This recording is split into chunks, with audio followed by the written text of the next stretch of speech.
I told them some time ago, I said about 5 years ago, 9 out of the 10 richest men in the world were divorced. 9 out of 10 of the richest men in the world. 8 were officially divorced. The 9th one was married but was living with another woman. So I added him, he's divorced. 9 out of 10 of the richest men in the world were divorced. And it's not foolish people that fail in marriage. For you to be among the richest men in the world, you are not a dunce. You are not a fool. In fact, you are almost genius. Do you know how many documents you have to read if you are the richest man in the world? Do you know how many times you have to sign your signature? Do you know how many meetings you have to be in? When you are not in a meeting, you are in a meeting preparing for the next meeting. Are you getting? Some of you are not the richest man on your street, but you're always in meetings. But picture how many times the richest man in the world, how busy he is. So he's not a dunce, he's not a fool. The issue is that he's not unlucky, because people come to me and say, Pastor, I'm unlucky with love. Nobody is unlucky with love. You are unlearned, uninterested, uninvolved, uncommitted, not unlucky. If you can be the richest man in the world, you are studious, you are hardworking, just not interested. Just not invested. Are you getting what I'm saying? It's not a fool that fails in marriage. It's just the person that is not paying attention. That's what I'm trying to show you. How many of you have been to Dubai before? Have you been to Dubai? Only 6 people. The rest of you better go to Dubai. Okay, how many of you have heard of Dubai? You have heard of Dubai, at least. I love Dubai. Dubai is not far from here, interestingly. I love Dubai a lot. I think I've been to Dubai close to about 30 times. Both to preach and for vacation. I love Dubai.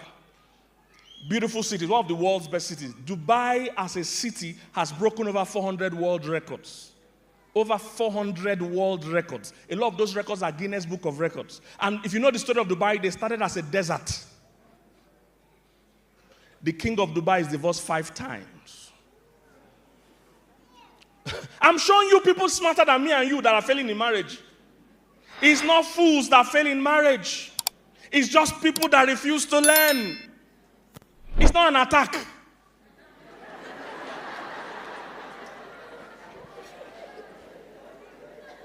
Is somebody getting what I'm saying? You have to learn. Where you invest is where what you harvest. So we have loads of books here. Please get as many as you can. I always recommend these books everywhere I go because they can save lives. Start with one of the popular ones. Are there single ladies in the house this morning? This book is titled 7 Questions Wise Women Ask. Women don't know the kind of questions to ask. Women ask the best questions when they are not in love.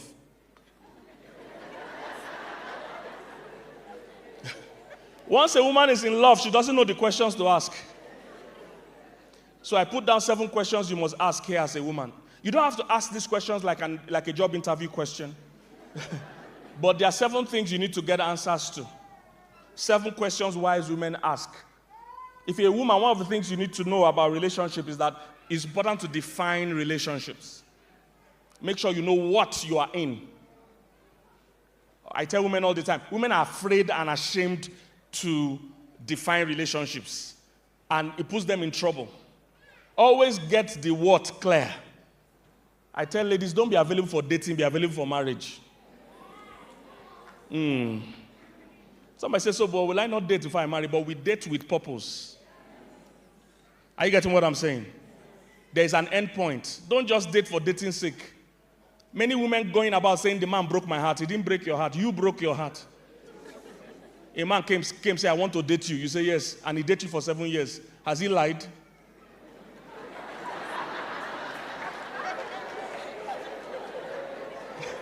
When women come, they start telling you, women are the one that tells lies.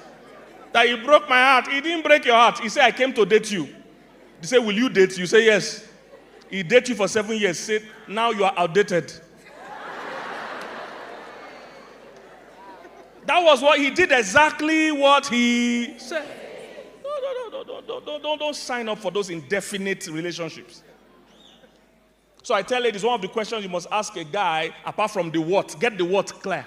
What kind of relationship are we talking about? If it's headed to marriage, the next answer or question should be when. Women think, oh, how can I ask when? It makes me look desperate. This your own plan is also desperate. Your own plan of pretending you don't want anything when you want something. Women have a big problem asking what they want. It's a national issue. They're always pretending. Guys are very, Pastor Andrew, guys are very upfront with what they want. I like guys in a relationship. Guys are upfront. If they want to date, they say they want to date because they don't want to marry. If guys want sex in a relationship, they are upfront. They say, come and spend the night. And I've told ladies, the next time a Christian brother texts you at 10 p.m., 11 p.m., 9 p.m., that come and spend the night or come and spend the weekend, tell him, yes, you are coming. Yeah, I'm coming. I'll be there by 11 p.m. and tell him it's going to be wild tonight. And the guy will be excited. By 10 p.m., he'll be checking on you. Are you on your way? Say, I'm on my way. I'm getting dressed for you. By 10:30 p.m., he will say, are you getting closer?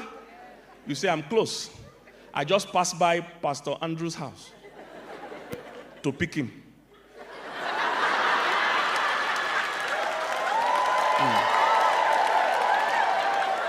He said, why are you picking Pastor Andrew? So that he can join us. You want sex tonight. Me, I want marriage tonight. We are both getting what we want tonight. Are you getting what I'm saying? Women are always pretending.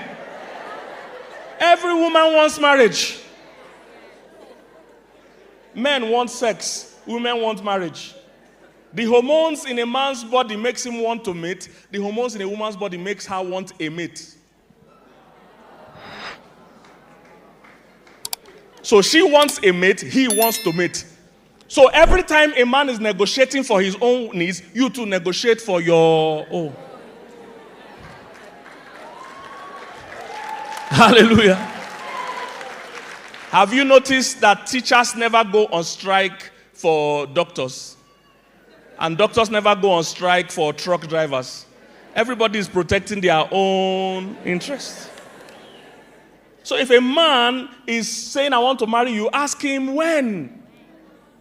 The timing has to work with your own timing. You see, men have what they call financial clock. Women have what they call biological clock. A woman's life works in cycles. So you need to understand that. That's why from a young teenager, you have what is called your menses or your period, and that's the beginning of the clock. So you begin to work with time. But a man can have children at any age. So he doesn't have a strong relationship with time. He's not in a hurry. So when he's negotiating from his own mindset, which is a financial clock. You are the one left to negotiate from your own standpoint, which is a biological clock. See, you are entitled to only one point of view. The other person on that side is not seeing life from your side. Because people think, oh, this person understands. They don't understand. So you are the one that will bring them up to speed with the reality. Say, I want to marry you. Say, I want to marry you too. When? I need to make sure your plans work with my timing.